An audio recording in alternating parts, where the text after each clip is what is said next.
ఒకప్పుడు చిన్న చూపుకు గురైన చిరుధాన్యాలకు ఇప్పుడు పూర్వ వైభవం వస్తోంది.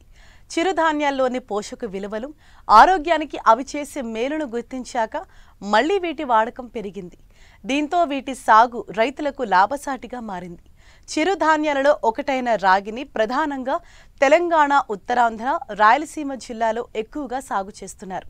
ఖరీఫ్లో సాగు చేసిన ఈ పంటకు అగ్గి తెగులు, కాండం తొలుచు పురుగుల బెడద ఉంటుంది. వీటి నివారణ కొరకు పాటించాల్సిన సస్యరక్షణ చర్యలను తెలియజేస్తున్నారు శాస్త్రవేత్త డాక్టర్ మాధవీలత.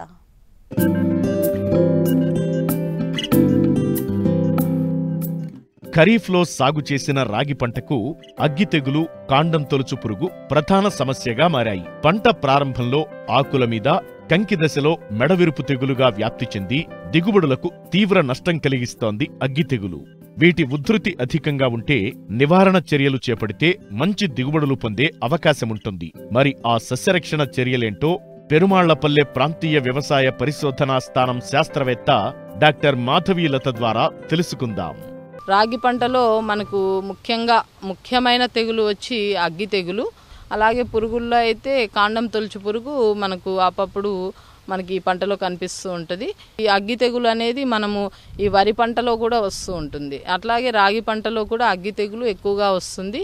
ఈ అగ్గి తెగులు మనకు 3 దశల్లో కనిపిస్తుంది. మొక్కల ఆకుల పైన ఒకసారి ఒక స్టేజ్లో కనిపిస్తూ ఉంటుంది. తర్వాత స్టేజ్లో కాండం పైన వస్తుంది. ఆ కాండం పైన తర్వాత స్టేజ్లో ఈ కంకుల పైన కనిపిస్తూ ఉంటుంది.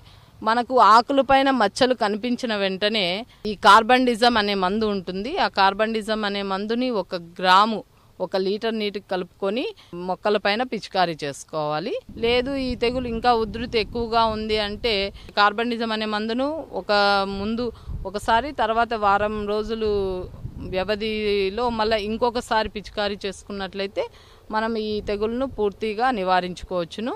కంకిలో ఆశించినప్పుడు తాలుగింజలు ఏర్పడతాయి అన్నమాట. ఆ తాలుగింజలు ఏర్పడినప్పుడు మనకు దిగుబడి అనేది తగ్గుతుంది. కాబట్టి ఇది ఆకు దశలో ఉన్నప్పుడే మనం ఈ తెగుల్ని నివారించుకోవాలి.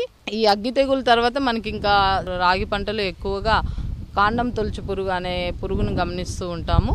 ఈ కాండం తొలుచు పురుగు వచ్చినప్పుడు పంటలో మనకు మువ్వు కుళ్ళిపోయి మువ్వు ఎండిపోతుందన్నమాట. లేదు కంకి దశలో ఏర్పడినప్పుడు తెల్ల కంకులుగా మారి గింజలు రాకుండా ఉండి కంకులు మనం లాగినప్పుడు సులభంగా వస్తాయి. మనం ఈ పురుగుని ఎక్కువగా గమనించినప్పుడు పంటలో 1 లీటర్ నీటికి 1.6 మిల్లీలీటర్ల మోనోక్రోటోఫాస్ మందును కలుపుకొని మనం పంటపై పిచికారీ చేసుకోవాలి. కనీసం 1 మీటరు పొలంలో 5 నుంచి 10 తెల్ల కంకులు కానీ ఇవి గమనించినట్లయితే నివారణ చర్యలు తీసుకున్నట్లయితే మనము ఎక్కువ దిగుబడులు పొందడానికి అవకాశం ఉంటుంది.